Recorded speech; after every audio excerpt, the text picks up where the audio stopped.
बिहार के शिक्षा मंत्री अपने बयान पर कायम। रामचरितमानस को अब बताया फर्जी पुस्तक। चंद्रशेखर ने बताए अपने राम। बिहार के शिक्षा मंत्री चंद्रशेखर प्रसाद अपने रामचरितमानस को लेकर दिए गए बयान पर टस से मस होने को तैयार नहीं। नालंदा में दिए गए बयान को लेकर चंद्रशेखर ने बिहार के अलावा यूपी और अन्य नेताओं को भी खींच लिया। अखिलेश यादव से लेकर मायावती और पूर्व राष्ट्रपति रामनाथ कोविंद तक को इस पूरे मामले में घसीटते हुए एक के बाद एक कई ट्वीट किए हैं, जिसमें एक बार फिर न सिर्फ रामचरितमानस को फर्जी पुस्तक बताया, बल्कि वो किस राम को मानते हैं वो भी साफ कर दिया। चंद्रशेखर ने एक के बाद एक ट्वीट करते हुए लिखा, मेरे बयान को लेकर कुछ ठेकेदारों के पेट में मरोड़ आ रही है। अरे वो परेशान होंगे ही, उन्होंने तो मंदिर में खूब माल छापे हैं। सवाल दलित वंचितों का है जिन्हें तुम मंदिरों में घुसने से रोकते हो। एक कहावत भी है ना, लोहे का स्वाद लोहार से मत पूछो, उस घोड़े से पूछो जिसके मुंह में लगाम है।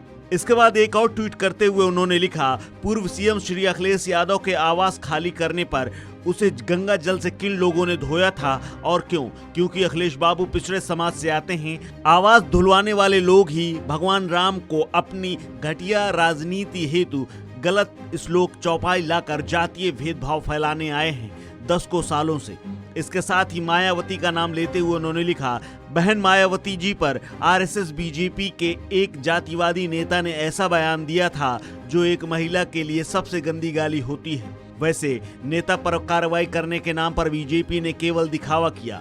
क्यों? क्योंकि मायावती जी दलित समाज की योद्धा महिला हैं। एक दलित महिला शीर्ष पर कैसे गई, उससे बीजेपी को दर्द है। इसके अलावा एक और ट्वीट उन्होंने लिखा और कहा, राम सबरी के झूठे बैर खाते हैं, सामाजिक ताने बाने को मजबूत करते हैं। अब आप बताइए और सोचिए, इतने उदारवादी और समाजवादी राम अचानक से रामचरितमानस में आकर शूद्रों को ढोलक की तरह पीटने साधने की बात क्यों करने लगते हैं?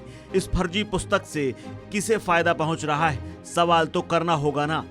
एक और ट्वीट में वो लिखते हैं, राम व रामचरितमानस दोनों में जमीन आसमान का अंतर है। मैं उस श्री राम की पूजा करता हूँ जो माता शबरी के झूठे बेर खाते हैं, जो माँ अहिल्या के मुक्तिदाता हैं, जो जीवन भर नाविक केवट के ऋणी रहते हैं, जिनकी सेना में हाशिए के समूह से आने वाले वन्य प्राणी वर्ग सर्वोच्च स्थान में रखते हैं।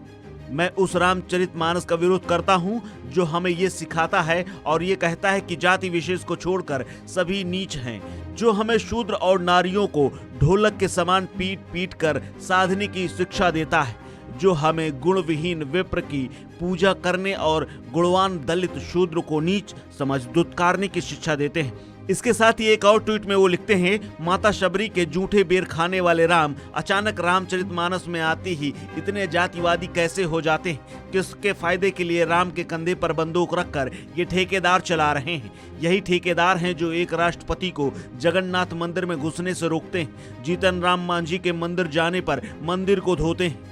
मेरा बयान बहुजनों के हक में है और मैं उस पर अडिग रहूंगा और कायम हूँ। ग्रंथ की आड़ में गहरी साजिश से देश के जातीय व नफरत का बीज बोने वाले बापू के हत्यारों की प्रतिक्रिया की परवाह नहीं करता। वे इस कटु सत्य को भी विवादित बयान समझते हैं तो वो उनकी समझ है। अभी भी अपनी बात पर अडिग हूँ कि हम उस राम के भक्त हैं जो सबरी के झूठ बैर खाते हैं, उसके नहीं जो शंभुक के वध करते हैं।